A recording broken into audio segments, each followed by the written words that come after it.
अकबर का सिंहासन, जहां 14 साल तक शासन किया और इसके खंबे पर 7 धर्मों के डिजाइन को उकेरा गया और फिर यहां से चले गए, कभी ना वापस आने के लिए।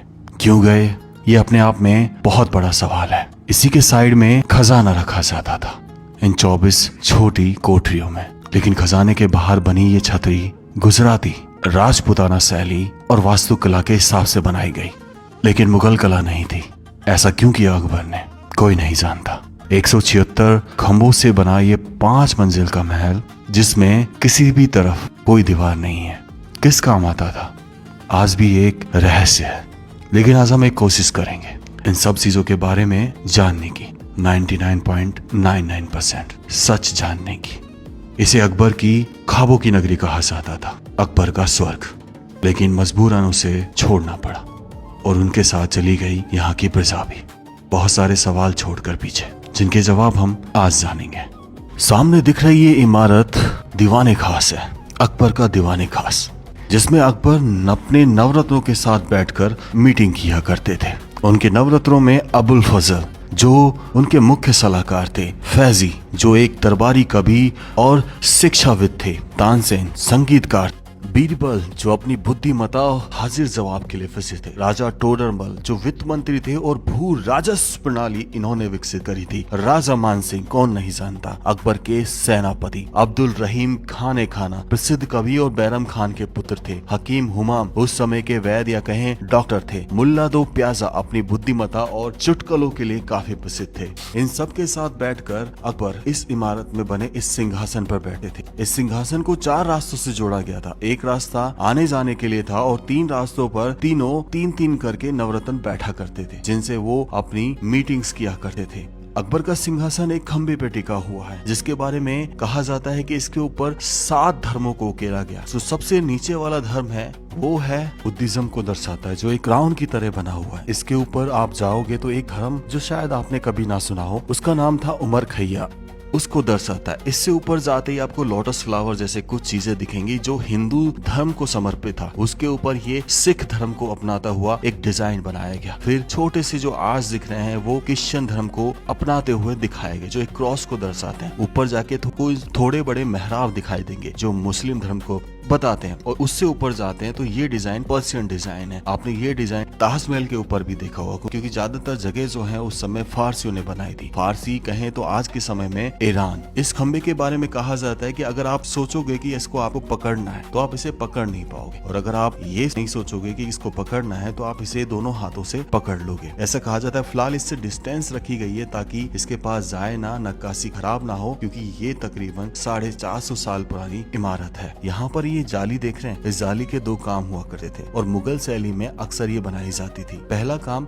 प्रकाश का आना, दूसरा हवा का आना। लेकिन जाली में छोटे छोटे छिद्रों की होने की वजह से इसमें हवा ठंडी होकर आती थी, जिससे अंदर का टेम्परेचर ठंडा रहता था और गर्मियों के दिनों में भी यहाँ पर मीटिंग की जा सके, इस तरीके से इसको बनाया गया था। पूरी इमारत देखेंगे तो लाल बलुआ पत्थर से बनी हुई है। ज्यादातर 99% इमारत उस समय की सारी लाल बलुआ पत्थर से बनाई गई और दूसरी संगमरमर से। संगमरमर से बहुत कम, लाल बलुआ पत्थर से बहुत ज्यादा। ये पत्थर धौलपुर और करौली जिले से आता है। वहाँ के पहाड़ लाल हैं और उन्हीं पत्थरों से इसको बनाया गया। इसी जगह से निकलते इसके साइड में सामने आपको जो भवन दिखाई दे रहा है, ये खजाना भवन है। इसमें 24 छोटे छोटे खाने बनाए गए, ऐसा बताया जाता है, और उनमें खजाना रखा जाता था। और आगे बनी ये छतरी एक अपने आप में बहुत बड़ा राज है। बाहर बनी ये छतरी दरअसल एस्ट्रोलॉजर के लिए थी, यानी वास्तु शास्त्र के ज्ञाता के लिए। यहाँ पर वो बैठा करते थे और अकबर वास्तु शास्त्र में बहुत विश्वास किया करते। जब भी वो कोई काम करते थे तो एस्ट्रोलॉजर से पूछा करते और उसके शुभ मुहूर्त और उसके आधार पर ही वो अपना कार्य किया करते थे। इस छतरी का डिजाइन जैन धर्म में दिया गया है और सिर्फ इसे एक पत्थर पर उकेरा गया है।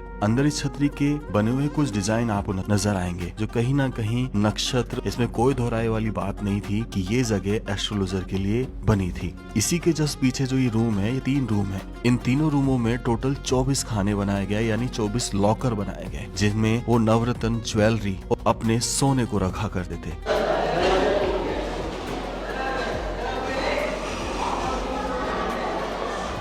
देखो यहाँ से ना कैसे छोड़ा गया, छोटा ये दूसरे उसमें कनेक्ट कर दिया गया। इसे आंख में चोली कहते थे। तो ऐसा बोला जाता था कि यहाँ पे कभी रानी साहिबा जो है गेम खेला करती थी, और ऐसा भी बोला जाता है कि खजाने को भी यहीं छुपाया जाया करता था। तो अब देखो खजाने को छुपाने के लिए थोड़ी ये लोकर कुछ इस तरीके से दिखते जिन्हें पत्थर से ढक दिया जाता था, और ये तीनों कमरों में दरवाजे लगे होते थे उस समय। लेकिन समय के साथ दरवाजे गायब हो गए और इन कमरों के साइड में गैलरिया छोड़ी गई है। इसको आंख मिचोली भी कहा जाता है। दरअसल बताया जाता है कि अकबर की 3 रानियां थी और अकबर अपनी उन 3 रानियों के साथ आंख मिचोली का खेल खेला करते थे। लेकिन कई लोग ये भी कहते हैं कि दरवाजे पर इन गलियों में सैनिक खड़ा रहा करते थे, ताकि अगर कोई यहाँ से खजाना चुराने की कोशिश भी करे तो उसकी गति तेज ना हो और वो इन्हीं गलियारों में फंसा रह जाए। इसलिए इसको कुछ इस तरीके से डिजाइन किया गया था। यहाँ पर भी है, ये छोटा सा छोड़ा गया है, ऐसे यहाँ पर छोड़ा गया है। तो ये हर जगह है भाई। इसमें एक मतलब इसे आंख मिचोली बोला जाता है। अब बाहर निकलते हैं। अब ये जो आप तालाब देख रहे हैं, ये तालाब दरअसल जब इस महल में बारिश का पानी बरसता था, महल में ऑटोमेटिक ड्रेन सिस्टम ऐसे बनाए गए कि पूरा पानी बारिश का इसी तालाब में आकर इकट्ठा होता था। ऐसे छोटे बड़े कई तालाब बनाए गए थे और इसी पानी से पूरे साल वो काम चलाया करते थे। लेकिन यही सबसे बड़ा रीजन बनने वाला था अकबर के यहाँ से जाने का। जानना तो चाहोगे ना? चलिए थोड़ा सा आगे बढ़ते हैं इस पंचमहल की तरफ। यहाँ से निकलते ही ये 5 मंजिल का इमारत जिसपे 176 खंबे बने हुए हैं, कोई दीवार नहीं है, अलग से दिखती है। लेकिन इसके बारे में अलग अलग जनश्रुतियां हैं। अब मैं ऐसा क्यों कह रहा हूँ, इसका भी जवाब मैं आपको लास्ट में दूंगा। 5 मंजिल बनाया गया, धीरे धीरे धीरे ऊपर होते हुए सिर्फ एक कमरा रह जाता है, कहें तो एक छतरी रह जाती है। कहा जाता है कि उस समय का आनंद भवन हुआ करता था, या कहें उस समय का हवा महल, क्योंकि इसमें हवा आती थी और निकल जाती थी। गर्मियों के दिनों में अकबर इस जगह का उपयोग किया करते थे ताकि गर्मी से भी बचा जा सके। इस हिसाब से इस जगह को बनाया गया था। लेकिन ये सारी कहानी जो मैं आपको बता रहा हूँ, इनका कोई भी ब्लूप्रिंट नहीं मिलता है। दरअसल ये कहा ही नहीं जा सकता कि कौन सी जगह किस उपयोग में आती थी। ये सिर्फ एक अनुमान था इतिहासकारों का, रिसर्चर का, कि ये जगह इसलिए बनी हो सकी है, और हर जगह को जाकर परखा गया। अब सबसे बड़ी बात कि अकबर ने इस जगह को 14 साल शासन करने के बाद क्यों छोड़ा और क्यों तो इसको बनवाया। 1570 जब इस जगह का कार्य शुरू हुआ, सलीम सूफी चिश्ती